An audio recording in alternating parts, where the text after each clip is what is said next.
There are now more than 60,000 cases of coronavirus across the globe, with China announcing 15,000 new cases just today. And it's not just in China. The virus has spread to more than 20 countries, including the 14 cases in the United States. And here to talk about the impact is New Hampshire State epidemiologist Dr. Benjamin Chan. Thank you so much for joining us. My pleasure. Thank you. Let's have you begin by telling us a little bit more about this new coronavirus and the situation in the United States and, of course, around the world. Yeah, so it's important to remember that coronaviruses are a large family of different viruses, right? The majority of these viruses we know or we think only infect animals, but there are a handful that we know can infect humans, infect people.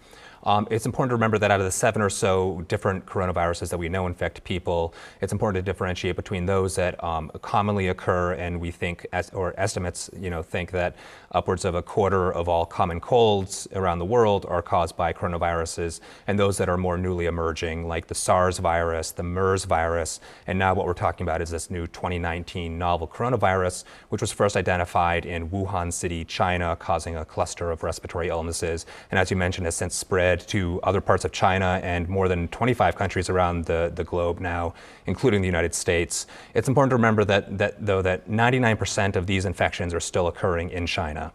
Currently, there are now only 15. The new count is up to 15 cases in the United States and none in New Hampshire. So what are the symptoms and how does it spread? Yeah. So we're still learning about how easily this virus spreads, but we believe it spreads person to person through infected respiratory secretions and respiratory droplets, very similar to how many other viruses and the flu, for example, spreads this time of year. Symptoms, we believe most people have presented with fever and then some respiratory symptoms such as cough and shortness of breath or difficulty breathing. So what is public health doing right now to prevent the spread of the virus in the U.S. and in New Hampshire specifically? Yeah, so it's important to remember that the main risk for people coming into contact with this virus is travel to China at the moment. So the U.S. government is routing all travelers coming in from China through one of 11 airports in the United States. They're undergoing symptom screening and monitoring, and if they're identified to have traveled from Hubei province, China, which is the main epicenter of this outbreak, they're quarantined in that state. If they're otherwise healthy and have traveled to the rest of mainland China, they're allowed through to their end destination, and the public health agencies are notified of these travelers. So in New Hampshire, we're being notified of travelers from China coming into New Hampshire. We're reaching out to them, connecting with them, making sure that they're undergoing active or self-monitoring of symptoms and temperature, and connecting them with care if people are identified to have fever or concerning symptoms. So what is the state asking folks to do in order to prevent themselves from contracting coronavirus? And of course, also the flu is still out there. That's correct. So it's important to remember that the risk we believe right now is low for this new coronavirus.